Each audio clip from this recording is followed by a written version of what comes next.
সুন্দরী বউ, তারপরে তার হাজবেন্ডের সাথে দিনের পর দিন সম্পর্ক খারাপ কেন হতে পারে? ঐশ্বরিয়া রায়ের মতো যদি সুন্দর কোনো মেয়ে হয়, পৃথিবীর সর্বকালের শ্রেষ্ঠ সুন্দরী, তারপরে তার সঙ্গে তার হাজবেন্ডের সম্পর্ক খারাপ হয়, কিন্তু রূপ কমে গেছে বলে না, জবানের তেজ যদি বেড়ে যায়, খারাপ আচরণ যদি বেড়ে যায়, আনএক্সপেক্টেবল বিহেভিয়ার যাকে বলে, এমন আচরণ করছে যেই আচরণটায় তার হাজবেন্ড মনে মনে কষ্ট পাচ্ছে, অপমানিত হচ্ছে, ছোট হচ্ছে, সেই বউ যত সুন্দরী ওই বউয়ের কোনো দাম নেই।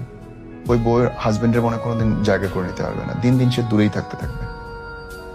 কথা বলতে হয়তো তুমি অনেক পছন্দ করবা, কিন্তু কোনটা না বললে অপরপক্ষের মানুষটা শান্তিতে থাকবে এটা জানা তো জরুরি। সবকিছু বলতে তো হয় না সম্পর্কে, সম্পর্কে সবকিছু বলতে হয় না। কিছু কিছু জিনিস লুকিয়ে রাখাতেই সম্মান, লুকিয়ে রাখাতেই ভালোবাসার প্রকাশ।